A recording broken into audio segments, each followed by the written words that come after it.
Welcome to Island Treasures, where we explore the culinary delights of the UK's lesser-known islands. I'm John Holmes, a passionate self-taught cook, and by the way, I just happen to live on an island. Together with my friend Alan Jessen, another passionate foodie, we'll be foraging for food and then cooking what we gather. We're heading to a small island off the Essex coast, and because it is an island, even though Alan prefers dry land, there's only one way to get there. Welcome to Mersea.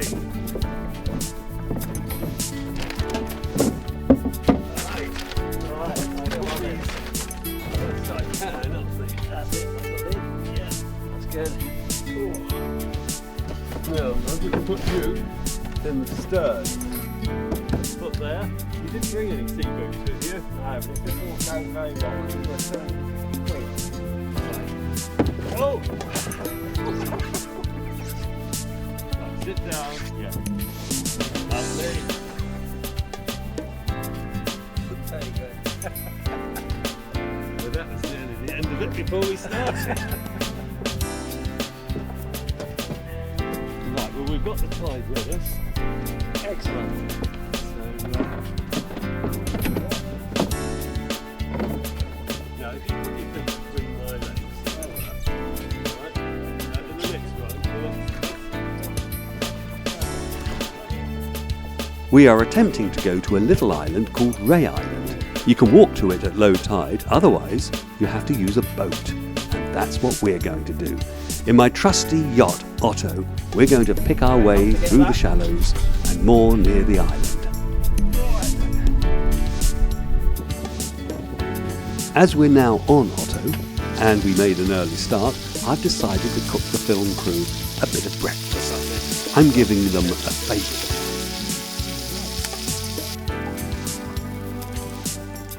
Scallops with chilies, garlic and smoked bacon.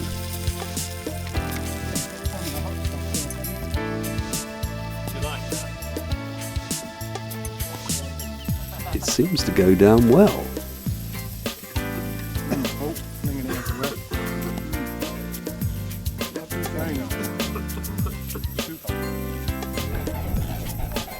Now the crew's fully fed, we have cast off and have a chance to take in the delights of Mersea Harbour.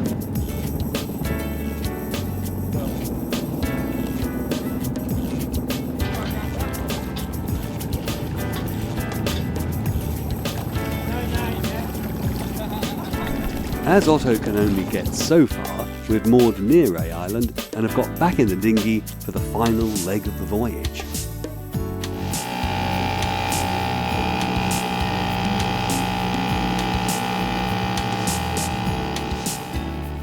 Dave Nichols is the warden of Ray Island and is happy for us to be here foraging and cooking, but we must restrict our enthusiasm to a few blackberries and apples for our own use and not harvest industrial quantities. Also, we should not light open fires. That's why we brought the barbecue. Fair enough. Is that all right? Yeah, that's fine.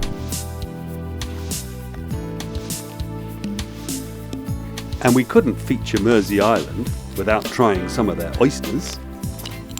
If you know the right place, they open up quickly enough.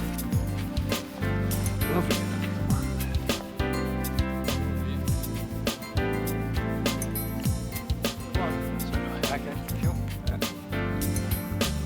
The barbecue's lit and Alan's off now to do a bit of foraging. As a keen litter picker, I'm sure he'll come back with some litter as well. This is not ours, but we're going to take it with us.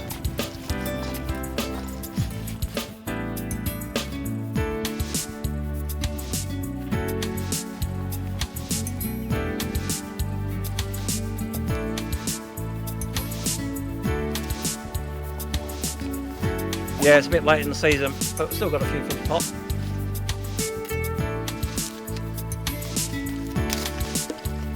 There's one from the pot. So what we've got here is a crab or a wild apple, and basically we've just foraged it from about 10 yards away, and we're going to add that to some of the apples that from the back of my garden this morning. So just get that peeled.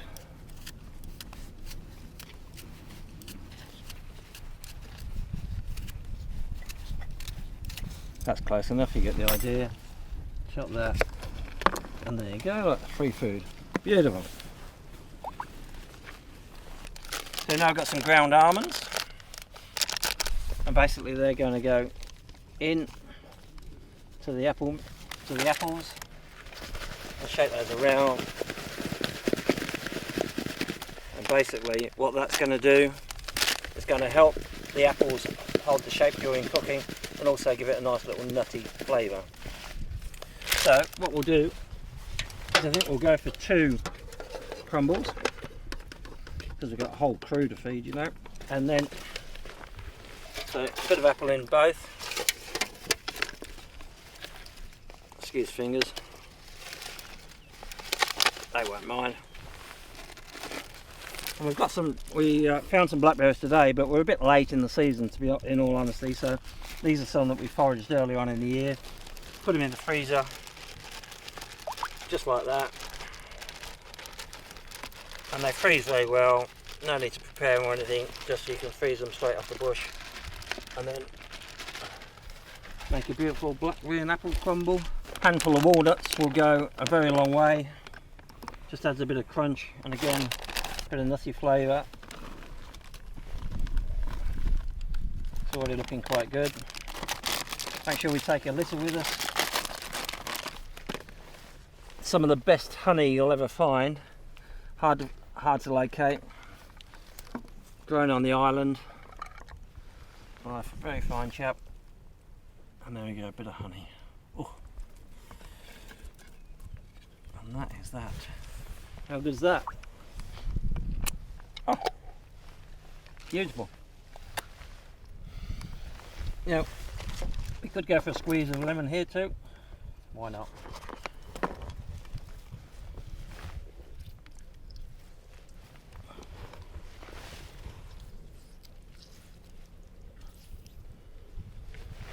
And that is nearly there. Now all we have to do is, these are jumbo rolled oats, and I've browned these off over the barbecue earlier, and now we're just going to add those to the top. It's a lot healthier than the normal flour and half fat. There's no fat involved in this crumble. I know it's good for you, so what more could you want? And then we're just going to put those on the barbecue. And we should come back in about 45 minutes and see how they've gone. We'll just put the lid on them. You'll note that I put the coals to either side to take most of the heat off the centre. There they go. Look at that, beautiful. Look at that. How lovely is that? Get a few walnuts in there. A bit of dollop of Greek yogurt. 10% fat versus a lot higher from much else. And there you go. Right, okay, good. It needs to split. It's not.